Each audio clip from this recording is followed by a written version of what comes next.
Hello guys and welcome back to legal edge after college. मैं हूं राज and आज के वीडियो में हम एक इंपॉर्टेंट चीज से डिस्कशन करने वाले हैं।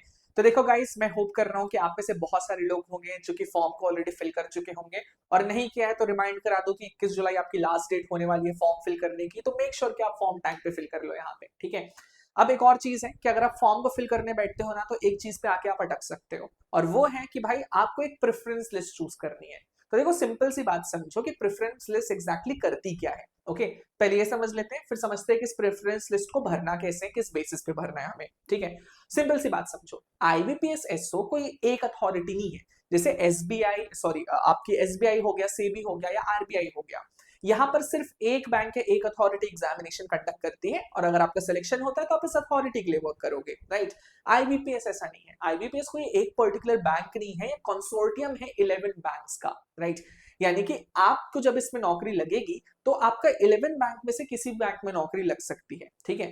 तो इसमें आपको एक ऑप्शन दिया जाता है कि भाई अगर आप जाना चाहते हो, अगर आपका सिलेक्शन होता है तो आपकी प्रायोरिटी क्या होगी कि आप किस बैंक को पहले प्रेफर करना चाहोगे, और इसलिए यही प्रेफरेंस का सेक्शन आपको प्रोवाइड किया जाता है, ठीक है। और इसी प्रेफरेंस सेक्शन को कैसे भरना है, किन किन बातों का ध्यान रखना है, ये बात हमें पता होनी चाहिए। इसलिए आज के वीडियो में हम इसी चीज को एक्सप्लोर करने वाले हैं, ठीक है। Before I start with that, एक चीज मैं आपको बोलना चाहूंगा। आई रियली होप कि आप सबकी प्रिपरेशन बहुत अच्छी खासी चल रही होगी। मैं ये भी समझता हूँ कि भाई आज के टाइम पे अचानक से जो पैटर्न चेंज हुआ है उसकी वजह से हम सबको बहुत ज्यादा धक्का सा लगा होगा, क्योंकि मुझे तो बहुत ज्यादा लगा था, ठीक है। अब देखो, मैं कंप्लीटली मानता हूं कि आपकी प्रिपरेशन तो अच्छी चल रही होगी, बट मैं एक चीज कह सकता हूं कि कहीं ना कहीं प्रैक्टिस में अब आप पीछे हो गए होंगे। क्यों? क्योंकि पैटर्न अचानक से चेंज हो गया। हमारे पास कोई ऐसे प्रीवियस ईयर पेपर है ही नहीं जो कि नए पैटर्न को रिफ्लेक्ट करते हो। मार्केट में भी हमारे नई प्रैक्टिस शीट से मॉक टेस्ट फुल लेंथ वाले आ ही नहीं रहे हैं, ठीक है। तो कहीं ना कहीं हम प्रैक्टिस के पार्ट पे पीछे हो गए हैं, राइट। लेकिन ऐसा कंटिन्यू हो ये जरूरी नहीं है, ठीक है। हम आज भी प्रॉपर प्रैक्टिस कर सकते हैं, और इसका एक सिंपल सा सॉल्यूशन है लीगल एज आफ्टर कॉलेज। हम ऑलरेडी नए पैटर्न के अकॉर्डिंग हमारी टेस्ट सीरीज लॉन्च कर चुके हैं, जिसके अंदर पे आपको फुल लेंथ मॉक्स मिलेंगे नए पैटर्न के अकॉर्डिंग प्रीलिम्स के।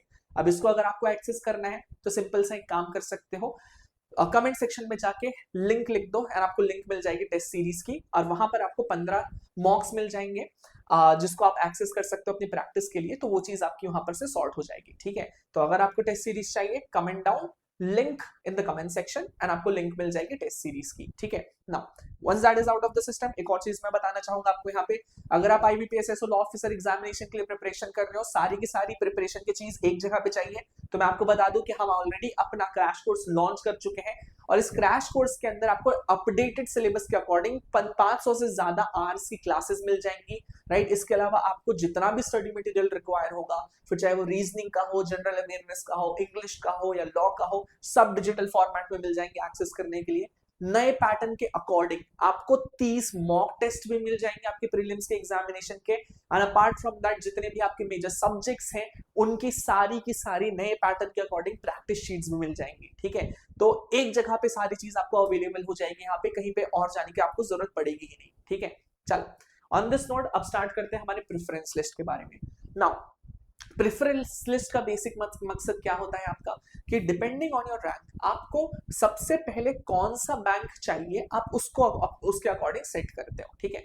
तो अब देखो, नोटिफिकेशन में ही अगर आप यहाँ पर देखोगे तो यहाँ पर आपको बता दिया गया है कि आपके जो 105 टोटल पोस्ट निकली है इस पर्टिकुलर एग्जामिनेशन के थ्रू, उसमें से कौन सी पोस्ट किस बैंक की है। जैसे देखो, बैंक ऑफ बड़ौदा में टोटल 10 पोस्ट है, बैंक ऑफ इंडिया में एक भी नहीं है, महाराष्ट्र में एक भी नहीं है, कैनरा में 30 है, सेंट्रल बैंक ऑफ इंडिया में 30 है, इंडियन बैंक में नहीं है, ओवरसीज में 10 है, पंजाब एंड सिंध में एक भी नहीं है, पंजाब नेशनल बैंक में 25 है, यूको में और यूनियन बैंक ऑफ इंडिया में एक भी नहीं है, ठीक है। इसका मतलब क्या है कि आपकी जो सीट्स हैं वो इन क्रॉस वाले उसमें तो है ही नहीं। यानी कि जब आप प्रायोरिटी बना भरने बैठोगे अपने एग्जाम फॉर्म में, तो सबसे पहले आप उन बैंक्स को प्रायोरिटाइज करोगे जिनमें सीट्स हैं, राइट। यानी कि किसको किसको, बैंक ऑफ बड़ौदा हो गया आपका, कैनरा बैंक हो गया, सेंट्रल बैंक ऑफ इंडिया हो गया, ओवरसीज बैंक हो गया, और पंजाब नेशनल बैंक हो गया, ठीक है। आउट ऑफ द 11 ये 5 को हमें प्रायोरिटाइज करना है। उसके नीचे के जो 6 उसमें से फिर आप कुछ भी भरो, it is not going to matter, because उनमें कोई सीट ही लॉन्च नहीं हुई है, कोई पोस्ट ही नहीं है। अब इन 5 में किसको फर्स्ट में रखूं, किसमें सेकंड में रखूं, ये कैसे डिसाइड करूंगा। तो देखो, उसके 2 डिटरमाइनिंग फैक्टर्स होंगे। पहले तो आप ये देख लो कि इनमें से सीट नंबर किसके ज्यादा है, राइट। कैनरा में, सेंट्रल बैंक ऑफ इंडिया में ज्यादा है, ठीक है, तो इनको आप ऊपर रख सकते हो, ठीक है। इसके अलावा आप एक और चीज देख सकते हो, ठीक है।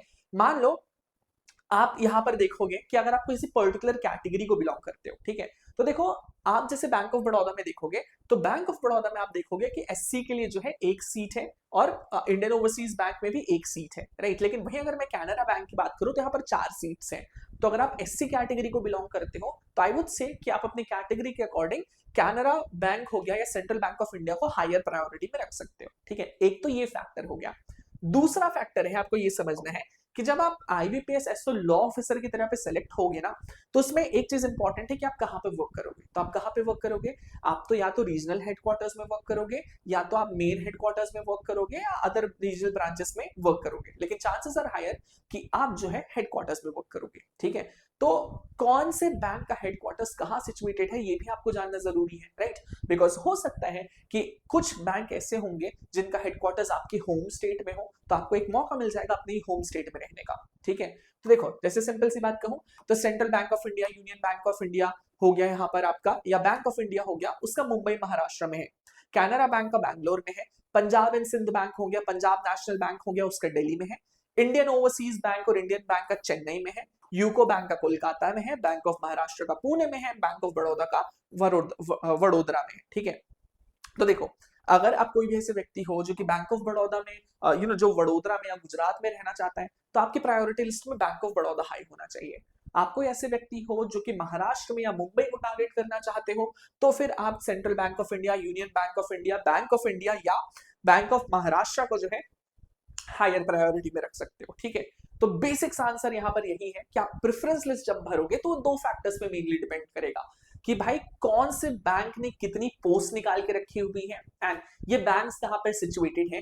बिकॉज हायर चांसेस कि ये बैंक के हेड ऑफिसेस जहां पर सिचुएटेड है आपको उसी के अराउंड काम करने का मौका मिलेगा, ठीक है। तो आपकी जो प्रायोरिटी लिस्ट है इन दोनों चीजों पे डिपेंड करेगी, ठीक है। अब इसको समझना है, ठीक है। अगर आपको ये कौन से हेडक्वार्टर्स कहाँ पे हैं, या आपको ये समझना है कि कौन से कितनी पोस्ट आ रही है, और अगर आप उसको पीपीटी का एक्सेस चाहिए तो डिस्क्रिप्शन बॉक्स में आपको टेलीग्राम का लिंक मिल जाएगा, ग्रुप ज्वाइन करो, वहां पर आपको ये पीपीटी एक्सेसिबल हो जाएगी, तो आपको you will be able to make a much more informed decision regarding the same, ठीक है। तो वो चीज वहां से सॉर्ट हो जाएगी आपकी। एंड जब भी आप प्रेफरेंस लिस्ट भर रहे हो इन दोनों बातों को बिल्कुल अच्छे से ध्यान रखना है हमें, ठीक है। So guys that is all from my side for today, right.